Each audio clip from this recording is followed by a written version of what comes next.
All right, get ready for this one, folks. You sent us a sermon, and it is all about sin, transgression, and iniquity. We're going to take a deep dive, see what we can figure out about these ideas. Oh, yeah, this is going to be fun. A fascinating area to explore. hmm A lot to unpack. And especially that wild statement right at the beginning, sin is not the problem. Whoa, whoa, whoa, hold on. How can sin not be the problem? I mean, isn't that kind of like what we've always been taught? And that's what makes this sermon so interesting. It's not saying that sin doesn't matter, but it's really pushing us to understand the difference between sin, transgression, and then iniquity. And it's actually saying that iniquity, that's the real issue we need to be focusing on. Okay, now I'm intrigued. I'm a little confused, though. Can we break this down a little bit more? What exactly is the difference between those three terms? Absolutely. Let's start with transgression. Think of it kind of like breaking a rule that you know you shouldn't break. Okay. It's like speeding, even though you know what the speed limit is, you're knowingly crossing the line. Okay, so that's pretty straightforward. Yeah. So where does sin fit into all of this? So sin it's less about a specific action and more about a state of being. It's that idea that we all fall short of God's ideal. The sermon uses Romans 3:23, for all have sinned and fall short of the glory of God. So it's like we're inherently flawed, and because of those flaws, we sin. Right. Yeah, we all have that capacity to sin because we don't perfectly measure up. Okay. Well, All right. So then what about iniquity? How is that different from just plain old sin? so iniquity, you can think of it like it's a deep-rooted corruption. It's a deliberate choice to sin, even when you know better. It's like a heart issue that keeps leading to bad choices. The example the sermon uses is King David's plot to kill Bathsheba's husband. It wasn't just a moment of weakness. It was a calculated evil act. Okay. That definitely paints a picture of what iniquity looks like. But if we're all sinners, why is iniquity the real problem here? Yeah, that's the million-dollar question. Think of it this way. Iniquity is kind of like the root of a poisonous plant. You know, it's the source that keeps producing toxic fruit. Even if you try to deal with the symptoms, the problem will just keep coming back unless you address that root. Hmm. Okay, yeah. I see what you mean. It's about getting to the heart of the issue, not just treating those surface-level symptoms. But how do we even begin to recognize iniquity in ourselves? I mean, isn't it kind of hidden? Yeah, and that's the tricky part. The sermon talks about like paying attention to patterns in our lives, those recurring struggles, the habits we just can't seem to break. Those might point to a deeper issue at play. If you're constantly battling the same temptation over and over again, there might be something deeper that's fueling it. That actually makes me think about cycles of poverty that we see sometimes. Is it possible that unresolved iniquity passed down through generations could actually be contributing to these cycles? That's a really interesting connection. The sermon actually does say that God visits the iniquities of the fathers upon their children, but it's very careful to explain what that actually means. Yeah, that's the part where I kind of got a little lost. It sounds like we're being punished for our ancestors' mistakes. Right, and I think it's easy to misunderstand that phrase. It's not about some literal curse being passed down. The sermon goes back to the original Hebrew and says, visit is more about God holding someone accountable for their iniquity, like an unpaid debt that has consequences, down the line. So it's not that I'm being punished for something my great-grandmother did, but more that her unresolved issues could be affecting me in ways that I don't even realize. Yeah, that's the idea. It's not destiny, though. The sermon's clear that we still have a choice. It even quotes Ezekiel, where God specifically says children are not punished for their parents' sins. Okay, well, that's a relief. It's starting to make more sense now. So how do we break free from these patterns? Especially if they're rooted in something as deep as iniquity. Well, that's where things get a little bit more hopeful. The sermon points us to Isaiah 53:5, where it says, he was wounded for our transgressions, he was bruised for our iniquities, and by his stripes we are healed. Wow, that's pretty powerful. But how does that actually translate to breaking free from these deep-rooted issues? It's saying that Jesus, through his sacrifice, he actually took on the weight of our iniquity. He paid a debt that we could never pay. Hmm. So it offers us a way out of those destructive patterns. So even if I feel trapped by iniquity, even if it feels like I'm constantly making the same mistakes, there's still hope.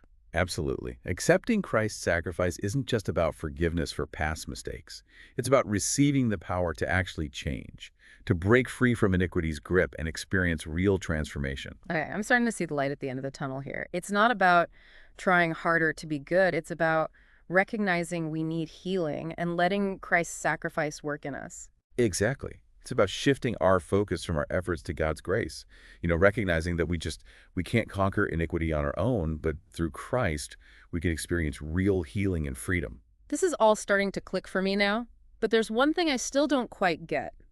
How does all of this fit with 1 John 3:9, which says that those born of God don't sin? If we're all sinners, how is that even possible? That's a great question, and it's one the sermon actually addresses directly. Remember how we talked about sin as like falling short of God's glory? What if this verse is actually saying that through Christ, we're no longer defined by those shortcomings? So it's not that we, like, become perfect overnight, never mess up again, but more that our identity is no longer rooted in those mistakes. Exactly. Even when we stumble, even when we fall short, Christ's grace prevents us from ultimately failing God. It's like our worth is found in Him, not in our flawed attempts at being good. It's such a freeing way to look at it. It's not about denying our humanity, it's about understanding that our value comes from something much greater than our own efforts. And just imagine how differently we would live if we actually truly believe that. Yeah. What would change if we embrace the freedom of knowing that our mistakes don't define us? Wow. Yeah, that's something I definitely need to sit with for a while. It's easy to get caught in that guilt and shame cycle, but this idea of finding our worth in Christ, that's a game changer. It really is. It can totally transform not just how we see ourselves, but also how we approach those struggles and how we relate to other people. This has been incredibly eye-opening. We've gone from defining sin, transgression, and iniquity to understanding the impact they have on families and then that hope of healing through Christ. It's amazing how these ideas, which might seem complex at first, they actually have really real implications for our everyday lives. I totally agree. It's not just about abstract theological concepts. It's about discovering truth that can bring us freedom, healing, and just genuine hope. Yeah. Before we wrap up part one of this deep dive, there's one more thing from the sermon I want to bring up. The speaker actually talks about bitterness as a specific example of iniquity that can really mess us up. He even mentions Simon the sorcerer from the book of Acts, who became a believer but still wrestled with bitterness and a lust for power. Yeah, that's a fascinating example. Simon's story shows us that even after we accept Christ, Yeah. we can still have those hidden wounds, those unresolved issues that are keeping us from fully experiencing God's grace. So bitterness is more than just a bad feeling. It can actually be a source of iniquity that blocks us from truly experiencing God's freedom. Exactly. It can warp our thinking, it can poison our relationships, and it can really lead us down destructive paths. It reminds me of that saying, holding on to anger is like drinking poison and expecting the other person to die. Bitterness can be just as self-destructive. That's a great analogy, and it really highlights the need for us to be honest with ourselves. Are we harboring any bitterness? Are we holding on to past hurts or resentments that really need to be surrendered to God for healing? That's a question we all need to consider. It's easy to justify bitterness or kind of downplay its impact, but this sermon makes it really clear that this is a serious issue that needs to be addressed. Yeah, it requires honesty, humility, and just a willingness to let God work in our hearts. And on that note, I think it's time to wrap up part one of this deep dive. We've covered a lot of ground, but there's still so much more to unpack. In part two, we'll explore this concept of bitterness as a source of iniquity and how we can find true healing and freedom from its grip. Stay tuned. Okay, we're back for part two of our deep dive into sin, transgression, and iniquity. And I gotta say, unpacking this idea of bitterness as a form of iniquity, it's really got me thinking. Yeah, it's definitely a topic that hits close to home for a lot of us. And I think it's important to connect it back to like that central question that we were wrestling with earlier. You mean about how we can reconcile the idea that everyone sins with 1 John 3:9, which says that those born of God don't sin? Exactly. Focusing on bitterness helps us to see how even those who have accepted Christ can still really struggle with sin. It's not about claiming we're perfect, but understanding that our identity is actually found in Christ, not in our mistakes, and that His grace covers us, even when we stumble. That makes sense. But how does, tackling bitterness actually help us live a life that reflects that transformation? Where do we even begin? Well, I think first, we need to recognize that bitterness can often disguise itself as, justifiable anger or hurt. We might even convince ourselves that it's righteous. But the sermon reminds us that no matter how right it feels, bitterness ultimately hurts us more than anyone else. It's like that saying, holding on to anger is like drinking poison and expecting the other person to die. We think we're hurting the other person, but we're the ones ending up poisoned. That's such a perfect analogy. And the sermon points out how bitterness can actually manifest in so many ways. Cynicism, negativity, even rage, and thoughts of revenge. It just poisons our relationships, it steals our joy, and it blocks our spiritual growth. So if we recognize that bitterness has taken root in our hearts, how do we actually get rid of it? The sermon talks about forgiveness, but honestly that just feels impossible sometimes, especially when the hurt is really deep. Yeah, I hear that. Forgiveness is a tough pill to swallow. But the sermon emphasizes that, true forgiveness, it isn't just about saying the words. It's a journey that starts with acknowledging the pain. We need to let ourselves feel the hurt and the anger and bring all of that to God. Yeah, that's hard. It feels so much easier to bury those feelings or, justify holding on to them. But what if we don't face those wounds? They'll just keep festering? Is that kind of what the sermon is getting at? Absolutely, yeah. Like trying to ignore a broken bone. You might be able to function for a while, but eventually it's going to cause you more pain and damage. Bringing those wounds to God allows him to start that healing process. Okay, but what does that healing process actually look like? What does it mean to, surrender our hurt and bitterness to God? It's about letting go of our right to hold on to the offense. It's acknowledging that we can't change what happened, but we can choose how we respond. It's about releasing the other person from our judgment and trusting that God will ultimately handle the situation justly. That sounds like a huge leap of faith, especially when it feels like the other person deserves our anger. How do we even begin to trust God like that?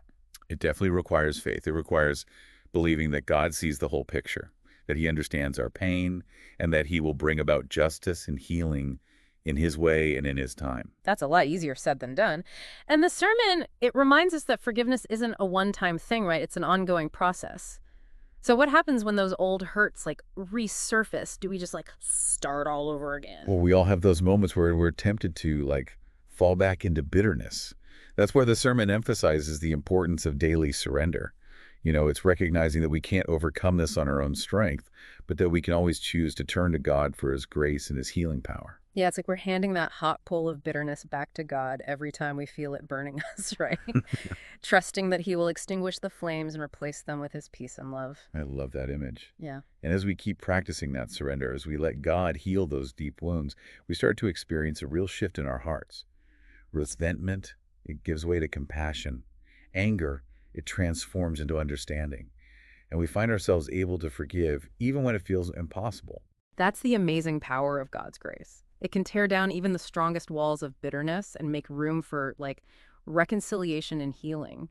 But what about situations where the person who hurt us, they don't apologize or they don't even acknowledge what they did? Does forgiveness still apply? That's a really difficult question. And I appreciate that the sermon, it doesn't shy away from the complexity of it. Yeah. It stresses that forgiveness, it doesn't hinge on the other person's actions or apologies. It's a choice that we make for our own well-being, to free ourselves from the prison of bitterness. So it's not about saying what happened was okay, but about recognizing that holding on to bitterness only hurts us in the end. Exactly. Our bitterness, it won't change the past, but it will definitely poison our present and our future. Forgiveness, even when it's hard, it creates space for God to work, both in our hearts and in the hearts of those who have hurt us. It's really striking how the sermon really emphasizes personal responsibility.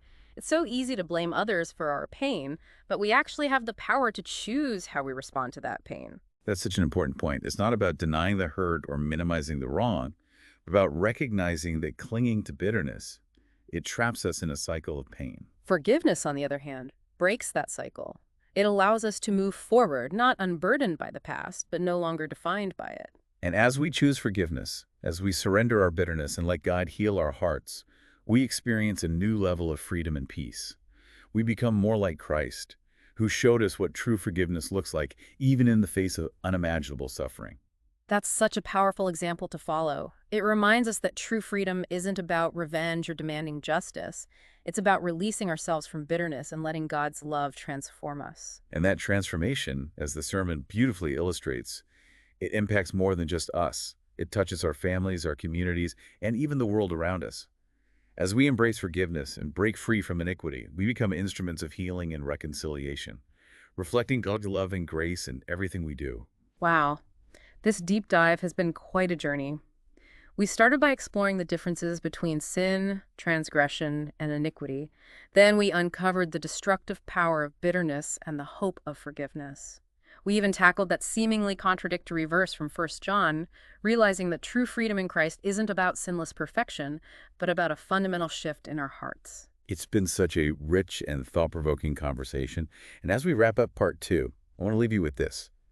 What areas of bitterness might you need to address in your life to experience deeper freedom and healing? That's a great question for all of us to ponder. And remember, you're not alone on this journey. God's grace is always available to help you break free from bitterness and experience the fullness of his love and forgiveness. Thanks for joining us on this deep dive. We hope it's giving you some things to think about and encouraged you to keep exploring these important themes in your own life. Until next time, keep seeking, keep questioning, and keep diving deep. Welcome back, everyone, for the final part of our deep dive into sin, transgression, and iniquity. This is where the rubber meets the road, right? We've explored all this deep stuff, but now we're going to figure out how to actually break free and find healing. You're exactly right. We've spent time unpacking these concepts, understanding how they work and how they impact us. But now we're going to explore that practical side. Yeah. This is where the sermon really shines because it offers some real, tangible steps that we can actually take to experience freedom from iniquity and embrace a life that's transformed by grace. I am so ready, especially after our conversation about forgiveness in the last part. Yeah. It's clear that it's a key to breaking free from bitterness, but honestly, the how is still a little bit fuzzy for me. That's a common struggle. I mean, it's one thing to grasp the concept of forgiveness intellectually, but it's a whole other thing to actually live it out, Yeah. especially when the wounds are really, really deep. Exactly. So the sermon, it talks about forgiveness being a process. Can we unpack that a little bit? Where does that process even begin?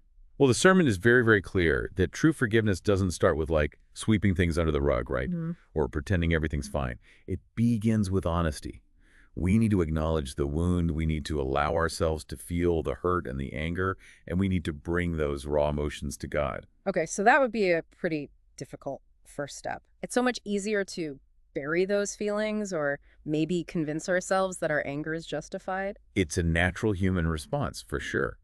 But the sermon suggests that if we don't face those wounds honestly, they'll just keep festering, and ultimately they'll affect us in all sorts of unhealthy ways. Right, like that analogy that you used earlier about ignoring a broken bone. You might be able to keep going for a while, but you're really just delaying the inevitable pain and potentially causing more damage in the long run. Yeah, exactly. So that first step is bringing those wounds to God, allowing him to examine them and to begin that process of healing. Okay, that makes sense. But what does it actually look like to surrender our hurt and bitterness to God? How do we actually do that? Well, it's a process of relinquishing our right to hold on to the offense. Yeah. It's recognizing that, we can't change what happened, but we can choose how we respond to it. It's saying, God, I'm giving this to you. I'm trusting you to handle this situation justly, and I'm releasing this person from my judgment. Okay, that sounds so difficult though. Especially when we feel like the other person deserves our anger. It almost feels like we're letting them off the hook. Yeah, I totally get that feeling. I mean, forgiveness often feels very counterintuitive. But the sermon reminds us that we're not surrendering to the other person. We're surrendering to God. Yeah. We're trusting that he sees the whole picture, he understands our pain, and he will bring about justice and healing in his time and in his way. There's a big leap of faith, huh? Especially when we're hurting and we really, really want to see things made right, like now. It's a huge leap of faith, absolutely. But it's a leap into the arms of a loving God, who desires our healing even more than we do. And the sermon, it also reminds us that forgiveness isn't a one and done deal. It's an ongoing process. It's a daily choice to kind of surrender those feelings to God. You got it. We all have those moments where we're tempted to fall back into bitterness. Yeah. And that's why the sermon emphasizes the importance of daily surrender. It's recognizing that, we can't overcome this on our own strength, but we can always choose to turn to God for his grace and for his healing power. So it's like we're handing that hot coal of bitterness back to God every time we feel it burning us, right? Mhm. We're trusting that he will take it, he will extinguish the flames, and he will replace those flames with his peace and his love. I love that picture, that image. And as we keep practicing that surrender, as we let God really heal those deep, deep wounds, we start to experience a real shift in our hearts. Resentment gives way to compassion, anger transforms into understanding, and we find ourselves able to forgive even when it feels impossible. That's just the amazing power of God's grace, right? I mean, it can tear down the strongest walls of bitterness and make room for reconciliation and for healing. But what about situations where the person who hurt us, what if they just aren't sorry? What if they don't acknowledge what they did or ask for forgiveness? Does forgiveness still apply in those situations? That is a really, really tough question. And I really appreciate that the sermon doesn't shy away from those complexities. It emphasizes that true forgiveness, it isn't dependent on the other person's actions or their apologies. It's a choice that we make for our own well-being, to free ourselves from the bondage of bitterness. So it's not about saying, oh, what happened was okay, but it's more about recognizing that our bitterness, it won't change the past. It will only keep us stuck in a cycle of pain. Exactly. And while forgiveness, it doesn't necessarily lead to reconciliation in every situation, it does open the door for God to work in both our hearts and in the hearts of those who have hurt us. It's really striking, I think, how this sermon really focuses on taking personal responsibility for our own healing. It's so easy to blame others for our pain, but we actually have the power to choose how we respond to that pain. That's such a key point. It's not about denying the reality of the hurt or minimizing the wrong, but about recognizing that clinging to that bitterness, that just keeps us trapped. And forgiveness is the key that unlocks that prison door. It doesn't erase the past, but it does allow us to move forward no longer defined by it. And as we embrace forgiveness, as we surrender our bitterness and let God's grace heal those deep, deep wounds, we begin to experience a level of freedom and peace that's really beyond our understanding. We begin to reflect the heart of Christ, who modeled forgiveness, even in the face of unimaginable suffering. It's just such a powerful example, it challenges us to live differently. True freedom, it's not about revenge or demanding justice. It's about releasing ourselves from that bitterness and letting God's love transform us, like from the inside out. And as we experience that transformation, as we break free from those chains of iniquity, we become agents of healing and reconciliation in the world around us. We begin to reflect God's love and grace in everything that we do. And that impacts not just our own lives, but the lives of those around us as well. Wow, what a journey this deep dive has been. We started by just exploring those differences between sin, transgression, and iniquity. And then we uncovered the destructive power of bitterness and then that amazing hope of forgiveness. We even wrestled with that seemingly contradictory verse from First John, and we realized that true freedom in Christ, it isn't about achieving that sinless perfection, but it's really about a deep, heart-level transformation. It's been an incredible exploration, hasn't it? And as we wrap up this final part, I want to leave you with a question to ponder. What areas of bitterness might you need to address in your own life to experience that deeper freedom and healing? It's such a powerful question for all of us to consider. And remember, you're not alone in this journey. God's grace, it's always there, and it's ready to help you break free from the grip of bitterness and embrace the fullness of His love and forgiveness. Thank you so much for joining us for this deep dive into such an important topic. We hope this conversation has sparked some meaningful reflection and encouraged you to keep exploring these themes in your own life. Until next time, keep seeking, keep questioning, and keep diving deep.